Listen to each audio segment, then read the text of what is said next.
All right. Well, first of all, just I appreciate our fans. I mean, we had a great crowd here today, and it was awesome to see a bunch of orange when we first came out. I think that was great for our guys to see.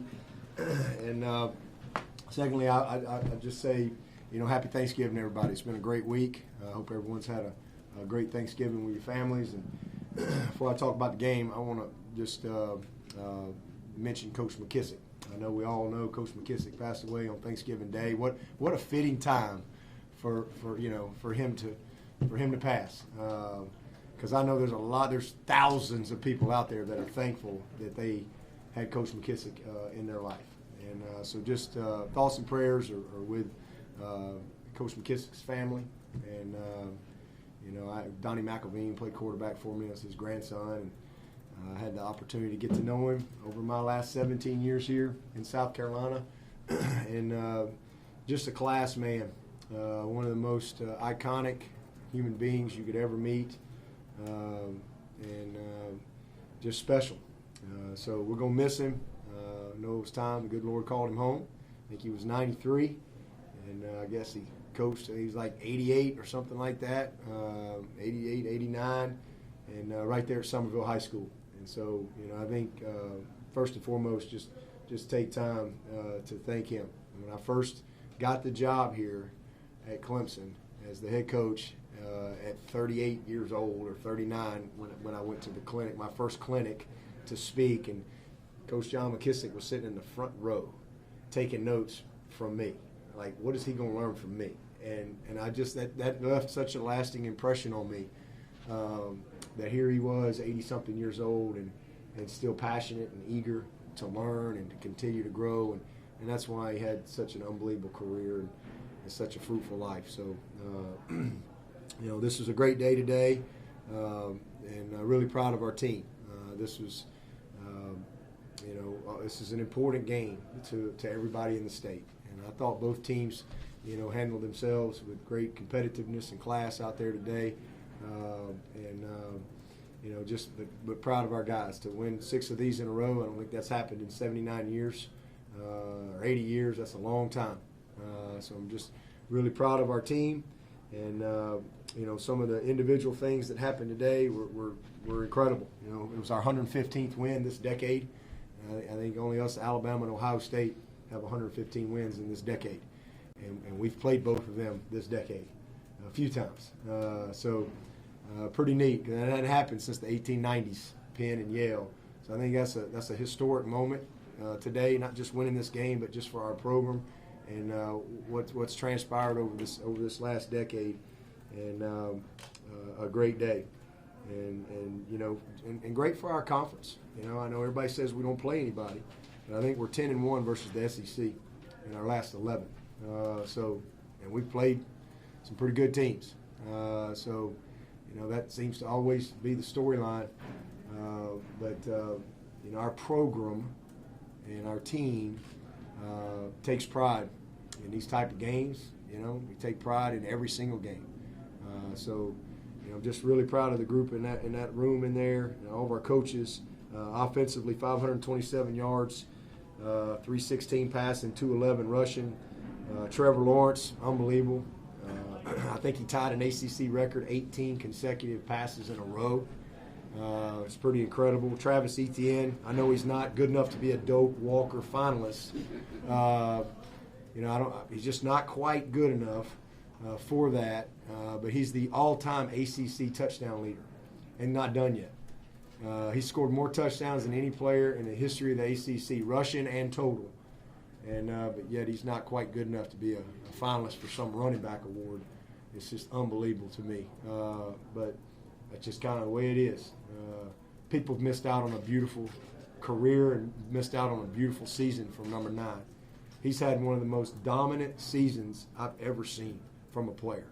Unbelievable what he's done this year. It's incredible. And so just really proud of him. And T. Higgins, we've had a lot of good players come through here, especially at receiver. He's the first receiver ever to have 10 touchdown receptions in 2 years in a row, back-to-back years. Hasn't happened. And, man, just an awesome job by him. Justin Ross had a career-high 9 catches, 111 yards. And we had a lot of big plays from a lot of people. DeAndre Overton had another big day for us. Amari, he does some of the things. Sometimes it doesn't show up on the stat line, but so productive. Our offensive line did a great job. We gave up the 1 sack. We subbed and gave up the 1 sack there late.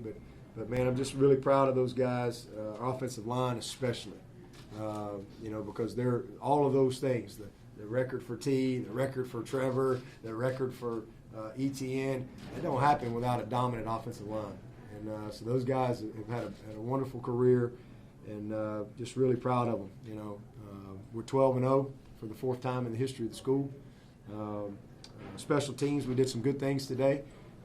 We put Travis back there on kick return, and he made an instant impact. He's the best guy we got on the team with the ball in his hands, and we kind of felt like it was time to cut him loose, and he made an instant impact. We had some really good punts. Spires had a great day, pinned one, I think, on the 2, and then had another one down as well, and just a really good day. We were 1 of 2 on field goal. I think BT's now 3 of his last 4. It was good to see him make a 46-yarder today. So we've done some good things in all areas. We did have a couple penalties that we need to clean up, but I think the story is our defense. I think everybody knew we were going to be good offensively this year, but defensively, that's 15 in a row that we've held the opponent to 20 or less, and that hadn't happened since 1937. So I'm not even sure they had the forward pass in 1937. Tim, can you tell me that? They did. Okay, good. All right. 1906. All right. Well, I know Newt Rockney, or not Newt. What was his name? Newt Rockney. Yeah, Newt Rockney came up with it, so I knew he'd know. But Well, kind of. there wasn't a lot of forward passes probably in 1930. So that's incredible. It's incredible what our defense has done, and they held these guys to 174 total yards, 69 yards rushing, and so just a tremendous job by our defense. Big interception by DK. And that led to points. Probably the biggest thing we were disappointed with offensively was we didn't punch it in down there on the first drive. We had 3 shots at it and just wasn't clean, never got it in. That was probably the biggest disappointment of the game, that and then the sack. But other than that, we really played a nice game on offense, especially taking care of the ball. And then defensively, we played a great game. We gave up the 1 big play, and they did get a little bit of run game going there in the second quarter. To get the field goal. But just super proud of our team. And, we're a healthy team. Everybody came through it, fine, in good shape there. So to be going into game 13 with a healthy team is a real blessing. It's something we're thankful for. But, we've been battling all year for this opportunity. And now here we are. We got a chance to get back to Charlotte and to play a really talented Virginia team, a team that's impressive.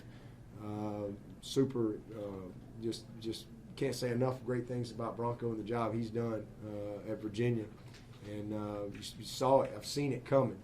And, MV Tech, they had a great year as well this year. Justin did a great job, and that was a heck of a game. But we're honored to play Virginia in Charlotte and for our league. And, we're not entitled to win, man. You got to earn it every single week. So we're excited about getting back to work. We're going to enjoy this one tonight and get back to work Monday. We're thankful that we get another week of football. Most everybody else is going to be done, but there's a few teams that get a chance to play for their league, and we don't ever take that for granted. So we're super excited about the opportunity and having our best week. Again, appreciate our fans, appreciate our team for how they fought. Great leadership, especially with this senior group. Any questions? Debo, how about Trevor on 3rd down, not just through the air, but also with his legs? Yeah, I told him that. There was a point again, I walked over there and I told him, I just took my headset off and I said, man, it is so much fun to watch you play quarterback. Because he made a couple of decisions that, the big 3rd down, the long run, they played a 4-man, which basically is like a 2-man concept. And that's a tough coverage, but the weakness is if you've got a quarterback that can run the ball. And, but for him to just process it, and to realize the situation and to not try to force a ball and to take off and run. And he bailed us out a couple other times too, but that's what he can do. We ran the option a few times today. I think we caught him off guard a little bit with some of our option checks. And He had a great run down there in the red zone to set up a score. So he doesn't get enough credit. He had a career high 66 yards rushing. He doesn't get enough credit for what he does with his legs, and that was the number one thing coming into this season for him to grow. He needed to be more productive with his legs, and again, not necessarily called runs, but productive in creating, 3rd and 5s, checking the ball down, extending plays. You saw him reset in the pocket on the long touchdown to T. Great protection, but sometimes on a play like that, it takes a little while to develop. His reset in the pocket, moving his feet. I mean, he's just done that all year long. And then some scrambling. I mean, he scrambled and made big plays. He scrambled and made first downs with his legs. And you saw that a couple times today. So he just, you look at him and you don't really think that because he's so tall and long, but he can run.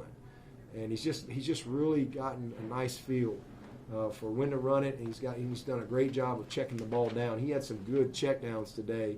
They played a lot of man coverage, and he found his back 2 or 3 times to keep us on schedule. So I just thought it was pretty special to watch him play quarterback today. Coach Mike Jones had that big PBU. Yeah. He had turnover on downs. How good was it to see those backups come in and keep them off the scoreboard? It was awesome. That was a great play. We went for it on 4th down right there, and that was a great play and great for his confidence. He's a guy that's going to have to play a lot for us next year. He's had some big moments this year, but obviously with some guys moving on, he's going to have more opportunity, and he's a good player. And it was really exciting because his teammates were pumped. I mean, and they were like, "Hey, now that's a ball play right there." I mean, so to see him make a key play like that again is just shows his preparation, his readiness. And again, will be great for his confidence. Yeah, but going back to the defense, the whole season holding teams under 300 yards. You ever seen that before? No. I mean, it's unbelievable. What's that? 12 games in a row. Is that a record? I think it's the stats they have. ESPN has back to 1996, and nobody's done it since. Yeah, I mean, it's just incredible. And again, I was just barely out of playing in 1996. And trust me, the offense has changed since then. And so it's amazing. And again, it speaks to, number one, to the preparation that we have defensively. Coach V and our staff, they do an unbelievable job. But also to what we talked about in our very first meeting in August was the back 7. They're just so rarely out of place. And they just have done a phenomenal job of allowing the guys up front. They've taken a lot of pressure off those guys up front and allowed them to just play and become good players. I mean, you can be great and dominant up front, but if you got guys running wide open on the back end, you can get exposed quick. But we've just been so sound and so prepared week in and week out with that back 7.